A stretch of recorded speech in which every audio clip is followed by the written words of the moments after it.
automakers mimic each other. It's one of the reasons for the character-sapping convergence among modern cars that we often lament. Take, for example, the entry luxury sports sedan segment, where nearly every automaker has fully turbocharged engine lineups and complicated electronic adjustments for practically every vehicle parameter from the suspension to the transmission. And then there's the Lexus is350F Sport. It too has an adaptive suspension and adjustable driving modes, but the steering, suspension, and powertrain cannot be individually adjusted as in the BMW 3 Series or the Audi A4. You get 4 choices, including one good default normal setting. The V6-powered is350F Sport isn't turbocharged like BMW's 340i or Audi's S4. And at $50,154 fully loaded, this range-topping sportiest is maxes out at approximately where pricing for the 6-cylinder 3 Series starts. The Lexus isn't above mimicry, as it clearly bogeys the 3 Series, but it's the E90 Generation 3 Series that went out of production in 2011. That's good, because from a driving standpoint we still view that car more fondly than we do today's F33 series. When this is350F Sport first appeared in 2013, it beat the current Gen 3 series in our sports sedan comparison test. 4 years later, the is350F Sport has undergone a mild refresh and gained standard active safety features such as adaptive cruise control and lane departure warning, but has lost none of its charm. Careful tuning lends the is350F Sport impressive range, from quiet and smooth and, well, Lexus-like, to quick-witted and screwed down.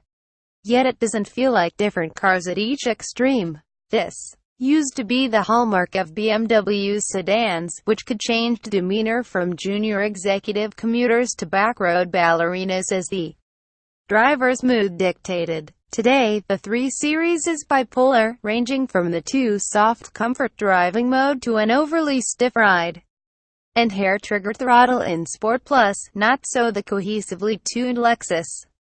There is an Alfa Romeo Giulia-like linear progression through the is350's driving modes, from normal through Sport S and Sport S Plus. Changes to the F Sport exclusive adaptive suspension's stiffness level don't immediately register, and the steering incrementally takes on more heft without ever feeling like the airlock. On the Red October, the car's responses to control inputs in the lazy eco mode and the less boring settings are recognizably the same car. It all works.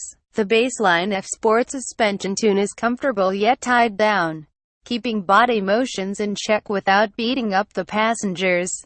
The sport modes tighten up the damp's rebound control more than anything else, so impact harshness over expansion joints or potholes doesn't worsen, nor does the ride in general.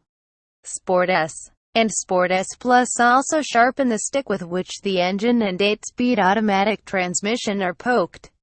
Oh, and that naturally aspirated V6 makes great sounds, particularly above 4,000 revolutions per minute when an intake resonator nicely amplifies each gulp of air the engine takes in. The characterful V6 builds power linearly and revs eagerly, lacking only an outright punch. The steering could return more feedback, too, and a little extra crispness from the 8-speed automatic and brake pedal wouldn't hurt. Still, it all fits the comfort-minded Lexus thread throughout the is350, stitching together the suspension's buttery bump compliance, the transmission's creamy upshifts, and the radio knob's hydraulic resistance to form a consistent, rounded-edge flavor. It tastes and smells like a Lexus, albeit one with quick steering guiding a balanced chassis. Nonetheless, the less powerful BMW 330i wipes the floor with ease at the track. Despite having 306 horsepower and 277 pounds-feet of torque to the Beamer's 248 ponies,